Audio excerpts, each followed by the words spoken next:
Welcome to EPG Pathshala. I am Dr. Aparna Vatve, Faculty of Tata Institute of Social Sciences. This module is titled Business and Conservation. It is part of Environment and Society paper. Business is a very important institution in today's world. In this module, we will look at the way in which business is being linked with ecosystem management and biodiversity conservation.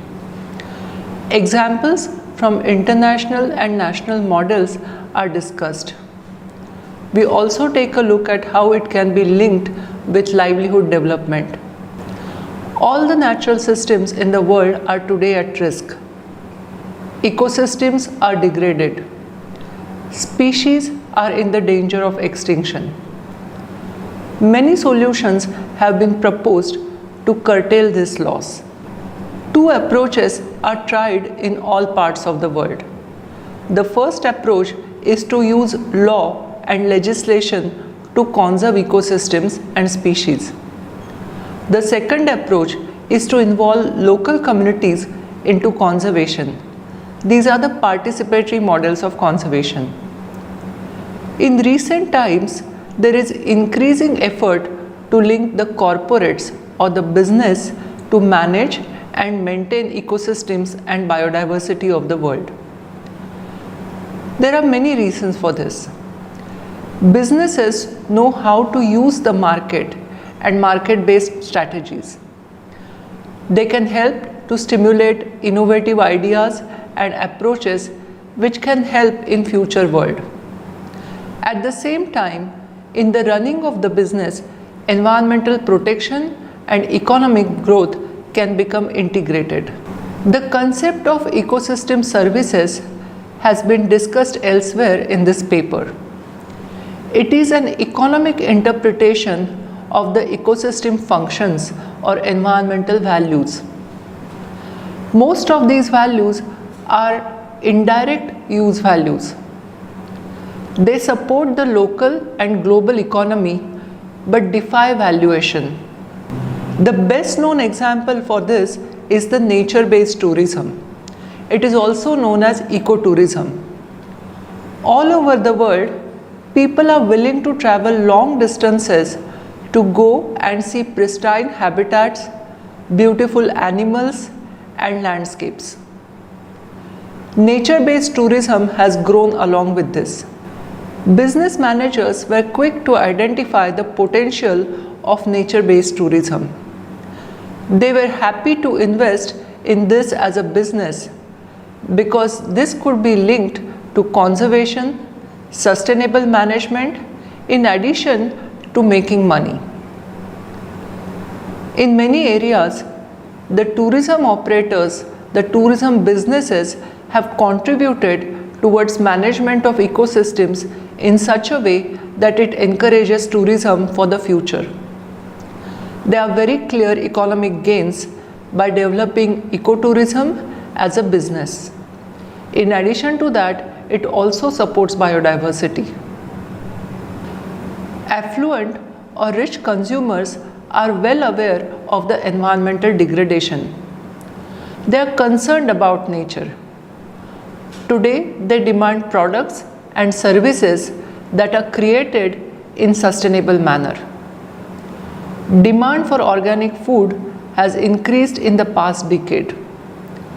Sustainably harvested timber, wood, medicine are in great demand. People are willing to pay higher prices for organic or sustainably harvested products. In response to this, there is a great growth in the eco-branded or environmentally friendly or green businesses. In India, several food products are sold under the label Ayurvedic, traditional medicine or organic. Surveys have shown that people are willing to pay for this and for the conservation of ecosystem which is producing these products. They are ready to pay for conservation even in foreign countries. They may not ever visit the area or ever see the species for which they are donating to conserve. But still they are ready to spend the money. So far, willingness to pay money was generally converted into donations or charity. Many organizations in India and other countries try to raise funds for conservation of nature. The best example is the fundraising to save the tiger. Donor agencies in America and Europe are able to raise millions of dollars for saving the Indian tiger. Saving the rainforest, saving different types of mammals have all attracted charity from people.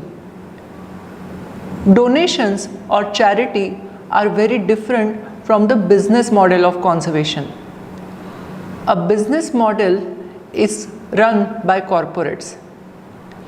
Today, companies understand that there is a competitive advantage to be gained from conservation of ecosystem services. It can be even made profitable. Different kinds of efforts have been generated by this understanding. They are all business models. Typically, companies first try to distinguish themselves from their competitors. They try to win the favors of the consumer by supporting environmental cause. They try to associate their product and services with environment or natural environment. It is very common to see advertisements in which bottled water shows also beautiful landscape of Himalayas, mountains, rivers and clean areas. This draws attention of the consumer. Other companies always report the kind of impact that they are having on the ecosystems. Annual reports of companies show how many plantations they have created, the kind of restoration work they have undertaken, and the kind of social issues that they have tackled. Many companies subscribe to voluntary schemes that certify business compliance with environmental performance standards. New business models are developed to deliver environmental benefits. Good leaders can find opportunities in ecosystem markets and invest accordingly. There are also other reasons why businesses can invest in ecosystems. In many areas, government has imposed regulations on the companies which lead to environmental management. At the same time, there are tax incentives for conservation of environment. Nature conservation today is demanded by foreign investors, shareholders, and the local communities. Market is one of the most powerful human institutions. But market-based economic growth is the very cause of environmental degradation. Market has always treated environmental goods and services as free for use. There are many reasons why this market has to be mobilized to conserve ecosystems. It can help to capitalize on the strength of the business principles. There is a potential to create value from conservation, and there is a need to address the weaknesses of the market which have led to the ecosystem degradation. To do all this, we need to think very differently about business as well as environment. Typically, environmentalists treat business as an evil. It requires willingness to have a more open approach to business, market, and economy. Business and market can be friendly to ecosystem conservation, but there are many challenges and opportunities in this process. Companies invest in conservation because it can help protect their business. They can demonstrate high environmental standards throughout their operations. Investors and shareholders can also be careful about the companies which impact environment. Companies that invest in ecosystems quickly learn how to integrate conservation in their regular operations. They can even advise government on cost-effective and business-friendly options for the environmental protection. Corporates can engage in environmental protection in different ways. Conventional view is that private sector should reduce or refrain from environmentally harmful activities. This can be done through environmental assessments and mitigation. Promotion of cleaner technology, mandatory emission standards, voluntary commitments can help protect the environment. In this view, business is creating problems and solution is to force the business to stop doing harm. Environmental impact assessments and mitigation planning is mandatory in India for most projects. In the second view, business can pay for environmental conservation as a part of their social responsibility. Indian government has made it mandatory for companies to develop and act on corporate social responsibility. This includes taking actions for improving environment. Corporate social responsibility measures are in addition to the mitigation of impacts of the project. The third approach is for ecosystem conservation to benefit from market-based approaches. According to this approach, sustainability should be profitable in its own right. Green business is one way of doing it. In some cases, it involves production in biodiverse developing countries and sale of products to consumers in developed countries. Unfortunately, many consumers are confused about the social and environmental cost of the product that they are going to buy. Green certification provides an answer to the confusion of consumers. Use of eco-labeling and certification scheme is the most effective way. Eco-friendly labels distinguish products and services by their social and environmental performance. Consumers select such green branded products. A number of certification schemes are recognized by consumers. The words green, eco-friendly, organic attract the consumer. Fairwild Standard and Certification Scheme is managed by Fairwild Foundation. A product which has Fairwild certification has ingredients which are sourced from the nature in a sustainable manner. They have followed all the rules and regulations. This certification is given only to the products which have shared benefits of the business with the local communities. The local communities who have sustainably harvested their products and are trying to market it are actually benefiting from Fairwild certification. Major food and agricultural companies are promoting more sustainable agricultural practices. They are trying to secure supply chains and consumer markets. Certification standards identify organic farmers and organic practices of cultivation. Their products can be labeled as bird friendly or organic. In 2005, the global market value of organic products reached 25.5 billion euros. The largest share of organic products was marketed in Europe and North America. Tata companies have been in the tea business for several years.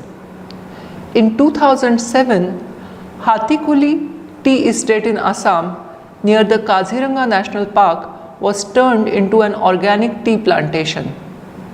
It is today being linked with elephant conservation. Tata Tea has already a very well established market and its brand name is known globally. The tea can now be marketed as elephant friendly organic tea. Certification is now seen even in forest sector businesses.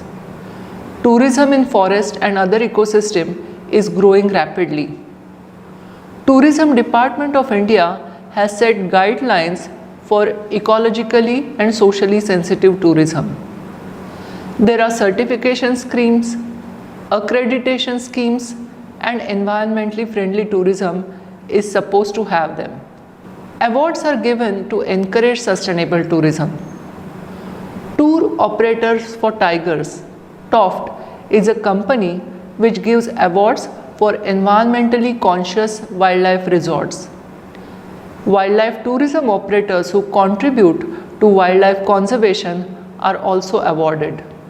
NGOs, government agencies, and private companies have worked together to raise awareness about ecosystem risks and opportunities in investment community.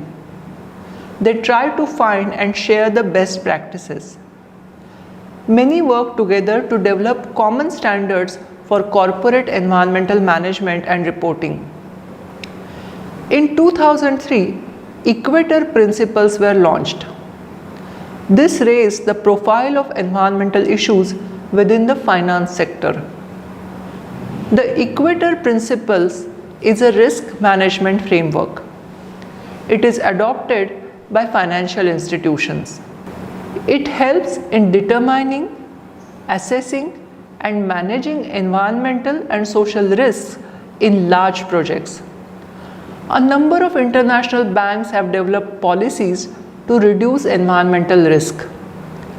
Leading financial firms have identified biodiversity and ecosystem services as an emerging issue. It could significantly affect their financial investments. Projects in India which have foreign direct investments generally carry out their own assessment of environmental risks posed by the project.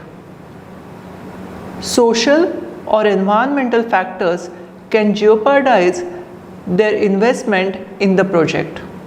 The factors which can affect in long run are also identified and efforts are taken to solve them.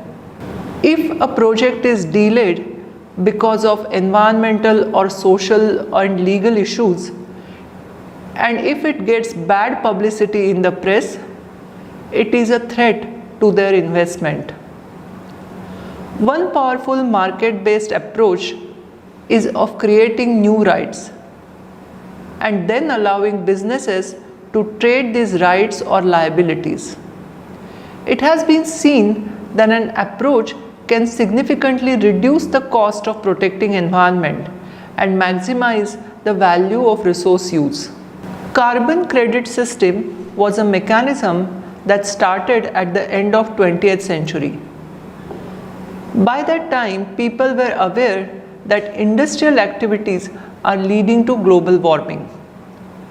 Carbon credits allow government to regulate total tons of carbon dioxide emitted by a company. A carbon credit is a permit that allows the receiver to burn a specified amount of hydrocarbon fuel over a specified period of time. Credits are granted to companies or other groups that take action to measurably reduce the carbon emissions. It is basically a financial instrument. Credits are awarded to countries or groups that have reduced greenhouse gas emission. Carbon credits can be legally traded in international market at their current market price. A carbon management program ideally includes internal reductions. A business can try and reduce its energy requirements. Travel by the people and waste created can be minimized. But sometimes all this does not lead to reduction below the emission control levels. In this case, a carbon offset program can actually help. There are some projects that reduce carbon emissions. Wind farms, plantation projects, forest conservation programs help in reducing carbon emissions.